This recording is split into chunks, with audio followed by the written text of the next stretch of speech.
essas informações que pingam no dia a dia, na imprensa, principalmente especializada, e depois replica para as não especializadas, às vezes pode confundir. Então, primeiro ponto, quer dizer, o que é o PIB? Né? Quer dizer, é o Produto Interno Bruto. Esse foi um tema que a gente tratou ontem aqui, que foi essa notícia, teve grande impacto, porque a conversa, a economia está bombando, e de repente sai essa notícia de que a economia recuou 2% em maio, segundo a prévia do PIB do Banco Central, e você ontem, ao longo do dia, me advertiu, calma lá que não é assim, não é uma hecatombe, não é um apocalipse, não é um desastre. Explica para nós esses quadros que foram divulgados e o que é essa notícia da prévia do PIB, o que ela de fato representa e quando é que a gente vai ter uma noção mais exata de como é que a economia está se comportando. Bom, vamos lá, então. Com calma, né, para tentar compreender, né? Quer dizer, o fenômeno econômico é complexo em si, né? Mas essas informações que pingam no dia a dia, na imprensa, principalmente especializada, e depois replica para as não especializadas, às vezes pode confundir. Então, primeiro ponto, quer dizer, o que é o PIB? Né? Quer dizer, é o Produto Interno Bruto. Então, no economês, quer dizer, ele é uma medida que procura avaliar, quer dizer, o que aconteceu na economia de um determinado país ao longo de um determinado período. E aí tem padrões, né? Pode ser um padrão anual, né? De janeiro a dezembro, tem padrões semestrais de janeiro a junho, de junho a dezembro, tem padrões trimestrais, mensais, enfim, isso pode variar. No Brasil, quer dizer, oficialmente, quem é encarregado de avaliar e divulgar o PIB é o IBGE, que trabalha, então, com as estatísticas oficiais, né, do ponto de vista social, econômico, etc. Então, o que se diz? Olha, o PIB representa tudo aquilo que o país produziu, tá certo? Do ponto de vista da indústria, do comércio, da agricultura, dos serviços, por um lado, né? E tudo aquilo que, do ponto de vista da renda, né, as empresas, as pessoas, o governo, tinham condições para realizar, vamos dizer, ou aquele consumo, ou aquela produção, etc. Bom, então, normalmente o que acontece? Quer dizer, o PIB de um ano, oficialmente, ele só vai conseguir ser conhecido no final do ano, né? Porque tem que fazer todas as contas, etc. e tal, e encerra dezembro. Lá para o primeiro trimestre do ano seguinte, você sabe o que aconteceu de fato no ano anterior. Só que você tem estimativas, primeiro, do próprio IBGE, né, que ao longo do período vai tentando falar o PIB do primeiro trimestre foi assim, do segundo semestre, do primeiro semestre foi assim, e aí os economistas, os especialistas, vão tentar, com base no período anterior e no acompanhamento do cotidiano, fazer alguma estimativa. Esse é o primeiro ponto. O segundo é o quê? O Banco Central, quer dizer, já tem alguns anos, ele faz essa estimativa do que se chama da prévia do PIB. Então, ele tem um modelo próprio dele, Banco Central, que não é de todo ruim, vamos dizer, quer dizer, que procura por vias indiretas. Então, você pode pegar pelo emprego, você pode pegar pelas vendas, você pode pegar pelo comércio, etc., o que estaria acontecendo de fato na dinâmica profunda da economia. E chega nessas avaliações, tá certo? Mas o que acontece? Quer dizer, dependendo do modelo que você pega, você pode ter essa avaliação rápida e brusca, como você mostrou no gráfico, né? Se você puder subir. Então, se você pega a avaliação do mês a mês, um mês sobe 2, o outro baixa, não sei o quê. Então, a gente esse não pode... aqui, né? Exatamente. Então, 3 meses atrás, veja lá, era euforia, subiu 3%, né?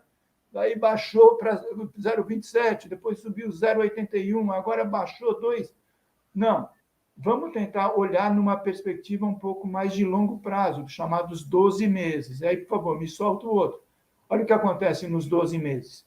Não é nem o PIB oficial, eu sempre alerto do Brasil, vai ter alguma mudança quando chegar lá, né, na divulgação oficial do IBGE, mas dá uma certa normalizada. Certo? Quer dizer, e ele está mostrando que, se tudo se mantiver da forma como está vindo, o PIB estaria crescendo na ordem de 3 e poucos por cento ao ano. Agora, você veja que se voltar uns 8, 9, 10 meses lá atrás, ele estaria numa perspectiva de crescimento anual dos 12 meses lá atrás, de 2,19, 2,20, 2,30. Tá certo? Então, é aquela coisa, devagar com andor, né? Quer dizer, não vamos nem nos desesperarmos com uma notícia de um mês e também nem superestimarmos uma notícia de um outro mês que pode estar no sentido contrário. Num horizonte médio, né, de uma tendência de médio prazo, esse é o quadro que, como se diz, se nos apresenta. Perfeito. E aí, Paulo, quando é que a gente... Ou seja, não dá para dizer que a gente levou um tombo, nem dá para dizer, até por esse gráfico aqui, de que a gente está crescendo, né? A tendência deste ano não está estabelecida ainda. Quando é que a gente vai ter uma ideia melhor, ou que indicadores nós precisamos para saber melhor o que vai rolar de fato na economia esse ano? Olha, Mauro, primeiro é isso. Está rolando, né? Já estamos mais da metade do ano. Não, sem dúvida. Então, a grande magia, a grande ciência, justamente, é você conseguir, né, especialistas, indicadores, etc., que no olho do redemoinho, né, quer dizer, consiga tirar o foco sobre a conjuntura imediata, né, que pode ser um momento, né, de supercrescimento ou de baixo crescimento naquele dia, naquele mês, naquela semana, e olhar com calma para esse horizonte mais de médio prazo. E aí é o que você diz, quer dizer, então você tem variáveis indiretas que ajudam, né, a consolidar esse quadro de previsão.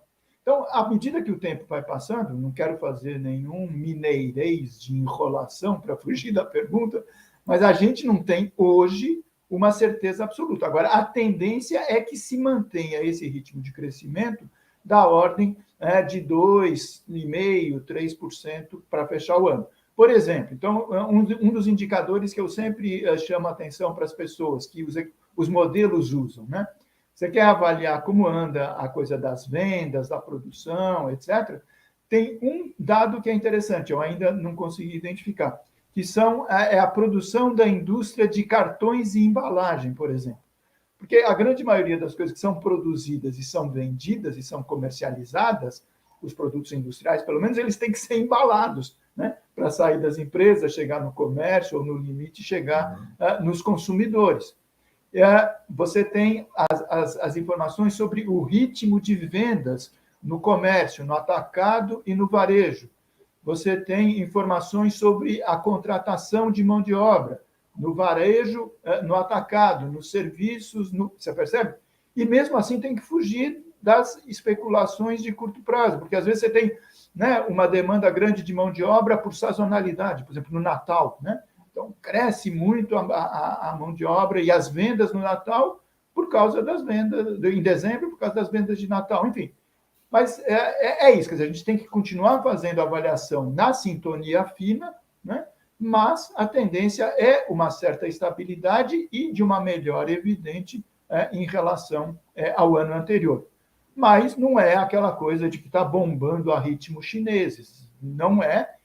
E é importante que se diga, quer dizer, da forma como a coisa está sendo levada no Brasil pelo governo, né, do Haddad, é até complicado que haja uma explosão desse tipo, porque você não vai ter a correspondente infraestrutura, porque o governo não está avançando nada na infraestrutura, isso é importante, e aí você pode ter um problema sério de uma explosão da demanda e não ter conseguido oferecer, quer dizer, do ponto de vista da oferta de bens e serviços e de infraestrutura, a necessidade para isso dar vazão.